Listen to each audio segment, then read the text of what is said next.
Hello there, fellow Minecrafters. My name's Galahad, and I came up with a Minecourt storage system that is using a 5-bit flip-flop memory.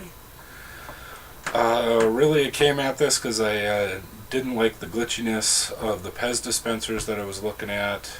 I was looking for something that was a little bit more stable.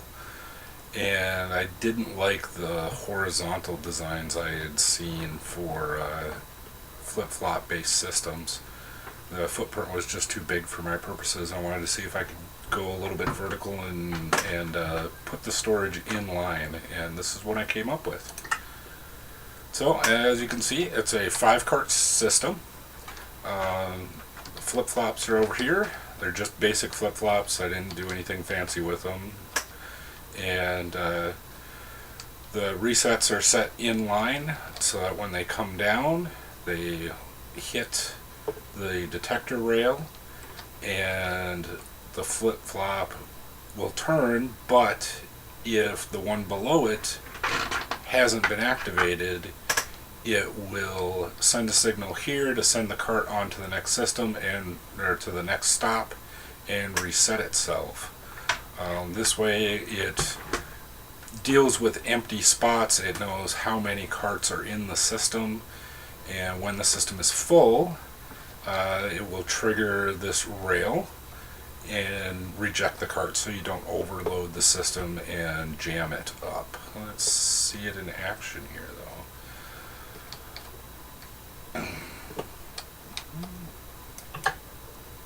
So we kick it on and it resets all the flip-flops first and then gives a short burst to the rail and sends the carts off, and then it goes up and around and activates the next one.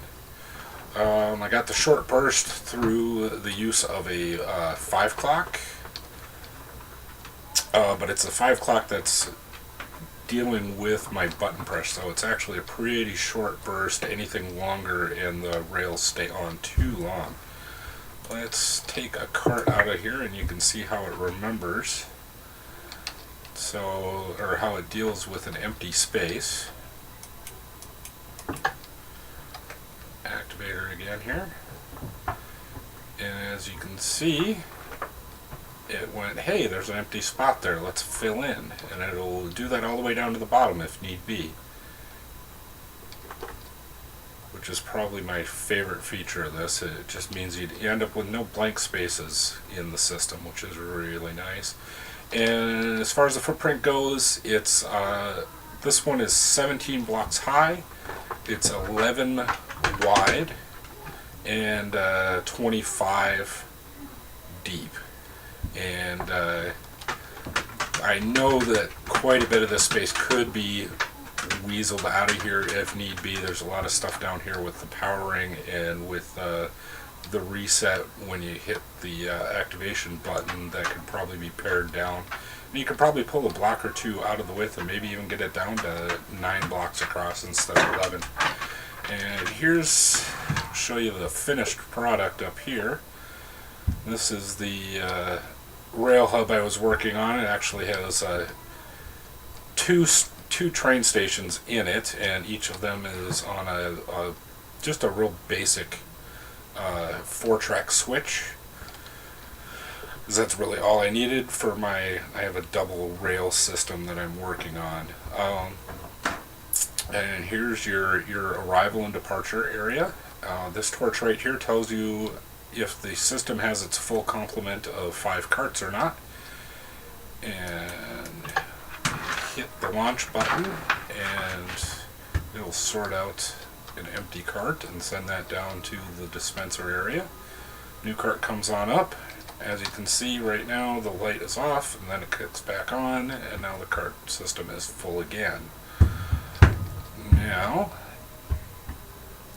if I just throw a cart down there, since it's full, I'll show you down below here, it'll just reject it and keep it out of the system.